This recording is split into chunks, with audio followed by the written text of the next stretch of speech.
Começaram hoje as inscrições para o Enem 2017. A taxa subiu para R$ 82. E para este ano, o Ministério da Educação anunciou novas mudanças. As provas passarão a ser realizadas em 2 domingos consecutivos, nos dias 5 e 12 de novembro. Outra mudança é para os alunos com problemas de saúde. Nesses casos, o estudante pode pedir 1 hora a mais para a realização do exame. Além de ser em 2 domingos e a taxa de inscrição ter ficado mais cara, o INEP promoveu mudanças no sistema de inscrição do Enem de 2017. Em um primeiro momento, informações como o CPF e a data de nascimento do participante serão cruzadas com outras contidas no banco de dados da Receita Federal. O sistema está preparado para evitar qualquer tentativa de fraudar já no começo da inscrição. Então, temos uma preocupação sim com o recurso público, né? Mas também uma preocupação de aperfeiçoar o sistema, né? E implementar uma cultura mais ética no processo. Aqueles candidatos que informarem a necessidade de atendimento especializado para realizar a prova deverão colocar no momento da inscrição a classificação internacional de doenças, o CID, junto com o laudo médico em anexo. A novidade vem também para aquelas pessoas que passaram pelo exame de escolarização no hospital. O INEP liberou a realização da prova em unidades de saúde. Esse atendimento em casa hospitalar, muita gente cria confusão. Eu quebrei a perna dentro do hospital, tive que fazer uma cirurgia, estou lá. Eu posso pedir o atendimento hospitalar? Não, não é esse caso.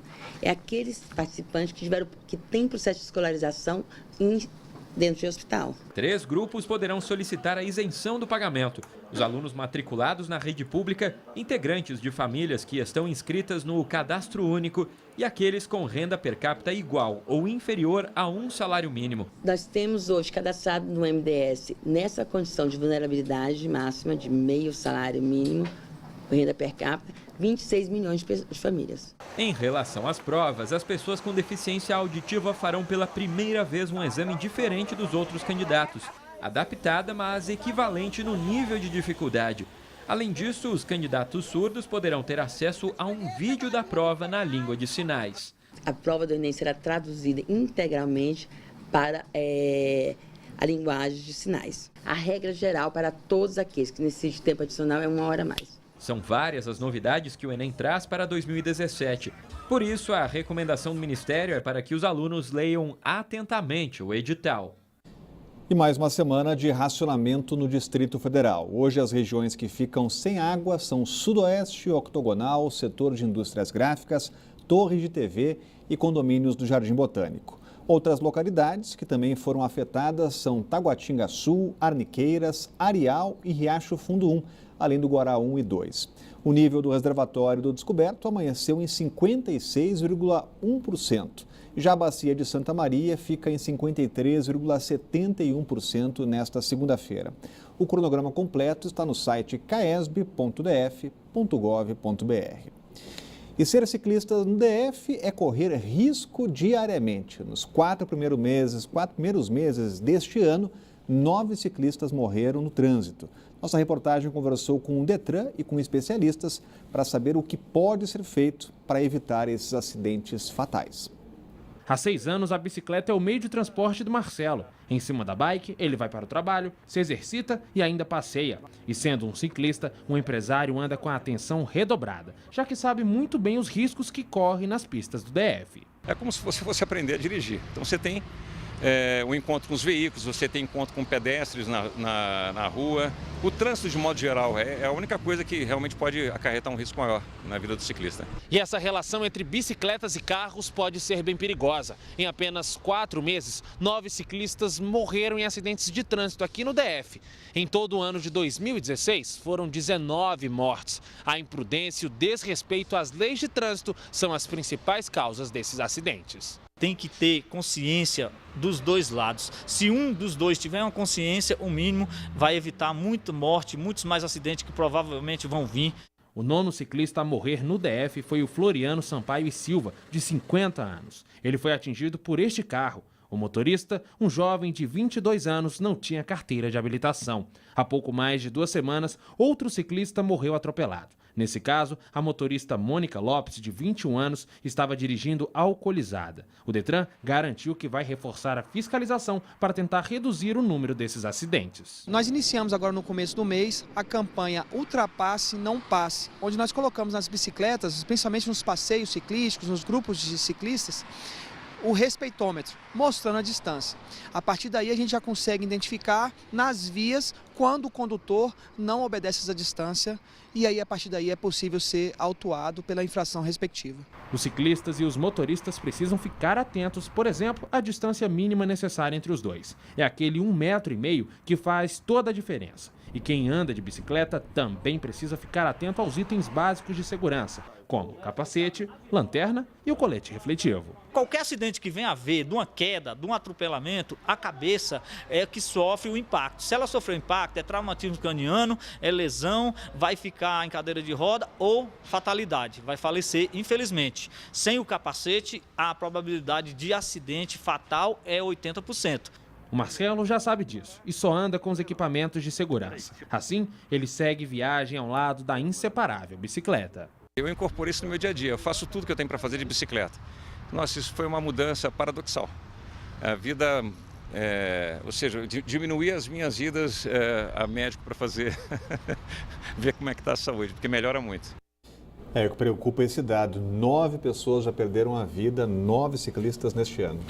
Exatamente. Quando a gente ouve o Detran, a gente viu aí, vamos fazer uma campanha passe, não ultrapasse, ultrapasse, não passe. Enfim, o fato é que o mundo inteiro só superou esse problema enfrentando com educação. Educação no trânsito, essa é a chave de tudo. O Detran não investe em educação e é o primeiro fora da lei nessa história toda, é o próprio Detran. O Código de Trânsito Brasileiro determina que tudo que o Detran arrecada com multas tem que ser aplicado em campanhas educativas. E aí você vai ver a lista lá dos gastos, né, da aplicação daquele dinheiro. Eles reservam 2%, 3%, se tanto, por ano, para investir em educação. E sem educação do trânsito não há risco ou não há perigo dessa coisa melhorar. Isso vai continuar se agravando a cada momento. A cada dia que se passa, mais motoristas são detidos, são flagrados dirigindo alcoolizados. Os acidentes se multiplicam, continuam acontecendo. A gente viu logo no início do nosso jornal o caso daquele veículo que bateu num poste, derrubou o poste, destruiu o carro, incendiou. E esses 9 casos aí dos ciclistas. Há diversas medidas que poderiam ser tomadas. Por exemplo, poderia ser condicionada a venda de bicicleta, a venda casada de bicicleta com aquela lanterna e o capacete. Quer comprar a bicicleta, tem que comprar também os equipamentos de segurança. É impressionante como a legislação brasileira não prevê esse tipo de coisa. Há também que se ressaltar em campanhas educativas que o ciclista tem todo o direito de andar com sua bike, inclusive no meio da rua, lá na faixa de rolamento, porque bicicleta é um veículo e há um princípio universal das leis de trânsito que determina que o mais forte protege o mais fraco. Assim como o caminhão, o ônibus tem o dever de proteger os carros de menor tamanho, os carros também, por sua vez, têm o direito de proteger motocicletas e também, sobretudo, ciclistas. Esse é um dever de todos. A educação no trânsito é uma educação que começa em casa. Se comporte no trânsito como você se comporta em casa. Você que é um apaixonado, não abre a porta cavalheirescamente do carro para que a sua noiva, a sua mulher, a sua namorada entre. Se comporte também de forma cavalheiresca no trânsito. Assim a gente vai conseguir avançar muito. A Polícia Federal deflagrou hoje a Operação Cálice de Ija, que investiga possíveis fraudes na compra de medicamentos de alto custo. A gente volta a falar ao vivo com a Renata Dourado, mais uma vez a polícia na rua, né, Renata? Pois é, mais fraudes sendo cometidas, né, Rodrigo? Então, a polícia cumpriu 2 mandados de busca e apreensão. Um desses mandados foi cumprido em uma associação de Campinas. O outro no escritório de uma indústria farmacêutica em São Paulo. Então, qual é a suspeita? O que as investigações apontam? Que essa associação e essa indústria farmacêutica se uniram para cometer fraudes. Então, a associação entrava na justiça com pedidos para que pacientes pudessem receber um medicamento chamado Soliris. Para você ter uma ideia, Rodrigo, um vidrinho de 30 mililitros desse medicamento, ele custa R$11 mil.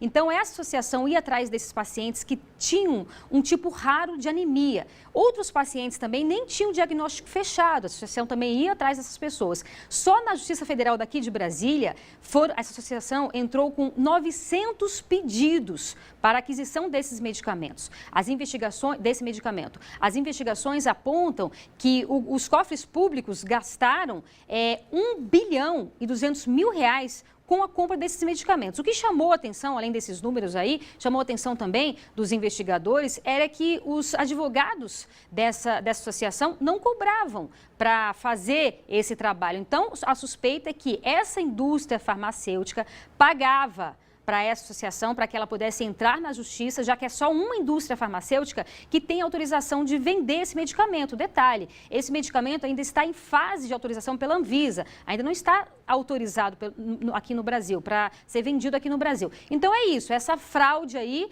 a Polícia Federal está investigando, então foram cumpridos esses 2 mandados, vários documentos, enfim, equipamentos foram pegos, né, nessa investigação aí, para realmente verificar quem está por trás disso e comprovar, acima de tudo, essas irregularidades. Triste, mas pelo menos a Polícia Federal descobriu. Rodrigo. Obrigado, Renata. Vai acompanhar as investigações e agora é importante saber quem está por trás disso. Olha, essa é uma antiga picaretagem que existe no âmbito da saúde pública aqui no Brasil. É o seguinte, esses remédios de alto custo têm que ser fornecidos pelo próprio governo. E aí os especialistas, médicos renomados, especialistas do Ministério da Saúde, elaboraram uma lista desses medicamentos de alto custo, a lista do SUS, é conhecida como a lista do SUS. Estão lá todos os remédios que são necessários para o tratamento de doenças graves, de doenças que de fato exigem aqueles medicamentos. E também esses medicamentos são aprovados pela Anvisa. O que é que acontece? Tem muitos laboratórios que produzem novidades lá fora e através da internet e da propaganda, faz chegar aos pacientes no Brasil, aos doentes no Brasil, olha aí, tem uma novidade nos Estados Unidos, na Europa, na Ucrânia, no Japão, e desse remédio aqui, que no seu caso é um remédio maravilhoso e tal. A pessoa que está sofrendo com o mal, ela está interessada em ficar boa, está interessada em fazer o tratamento. E acaba virando presa fácil desses picaretas, essas ONGs picaretas que são criadas e mantidas, bancadas pelos laboratórios farmacêuticos, que são milionários.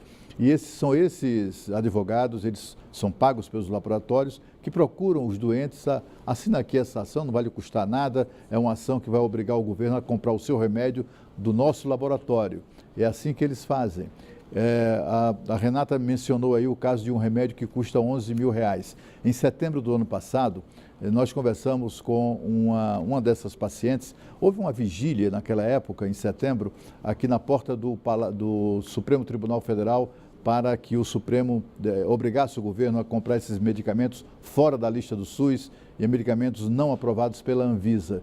E uma das pacientes contava o drama dela, ela sofria uma doença rara, degenerativa, ela precisava tomar 5 vidrinhos de um remédio que cada vidrinho custava R$26 mil, e eram 5 por mês, né? Eram 5 vezes R$26 mil por mês.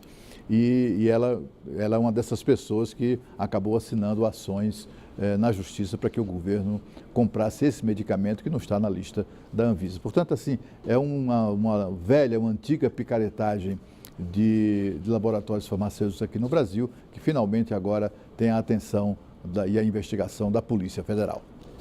E a seguir começa julgamento do ex-dono da Gol, Nenê Constantino. Band Cidade, volta já.